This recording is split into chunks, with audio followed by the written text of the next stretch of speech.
Welcome back to our conversation this morning, previewing election night with Joe Mathieu, the voice of mornings on GBH Radio 89.7. So, Joe, here in Massachusetts, we saw a primary election season where incumbents had a field day, most notably in the Senate race where Ed Markey rolled over Joe Kennedy. As you look out on the landscape as we head into the general election here, is there any reason to think that has changed? Well, you know, it's interesting. People got, I think, a little bit confused when Ayanna Pressley won that congressional race. It was every incumbent in danger. It's the anti-incumbent sentiment. We've really not seen that duplicated, if you think about it, maybe in some smaller races. But that Markey-Kennedy race was meaningful. And I'm pretty sure Joe Biden is winning Massachusetts here. So I guess you could look at it in a couple of different ways. But being an incumbent is not the liability it used to be. I think Donald Trump is his own story. Well, even in losing, there may be some interesting signals sent on Election Day locally here. Kevin O'Connor, the Republican nominee for GOP, is outspent, outorganized. The Republicans are at a terrible disadvantage here. I'm not going to forecast the outcome, but I think you get what I'm saying.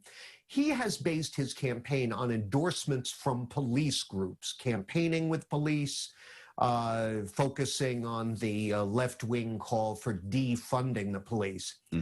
I wonder if losses by him, or more importantly by President Trump, could embolden advocates of police reform up on Beacon Hill and elsewhere, or conversely, if Donald Trump pulls it out, what does that do to the progress of police reform?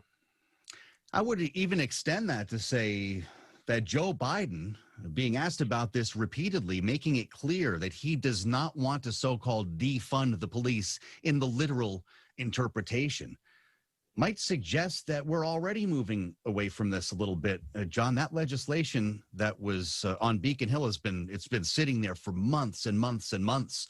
It was the cause of our time over the summer, and it's gone nowhere. So is everyone on Beacon Hill waiting to find out what happens next week? Yeah, sure makes you wonder. Yeah. We're running short on time, Joe, but I got to get to the ballot questions briefly. The real local contests, actually.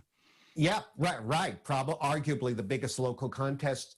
A recent UMass Amherst poll found question 1 opening up more access to data for independent auto shops is on a glide path to romp. 75% yes, 15% no. Yeah. A lot of money was spent by the no side, but it's how they spent their money. I think everybody saw those early ads, the young woman walking to her car in an empty parking lot, and something ominously is approaching her, and they're saying, you know, you're going to put yourself at risk if you vote yes on this. Did that backfire? Look, these ads were really something, and they got people talking. I mean, he was hearing about them a lot, and some of them, you know, might be up for your Turkey of the Year awards later on. You consider people hacking your garage door and all this stuff. Look, it says something when they need to bring Ed Davis, our former police commissioner, out to say all of this stuff is not true. I actually think his ad was quite well delivered and may have had an impact here, but really, really something to see these ad wars. I think we're going to have a right to repair ballot question every year, every 2 years, 4 years. It's getting to the point, I think, John, where we need to call it something else. Unfortunately, Joe, we're out of time here. Thank you very much for helping me out here. Good luck on election night yourself. Yes, I know it's going to be a short turnaround for you.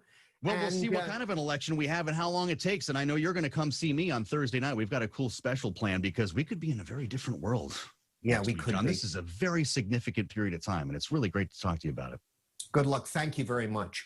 And thanks to all of you for joining me. Right now, I'm going to send it back over to my colleagues for more WBZ News.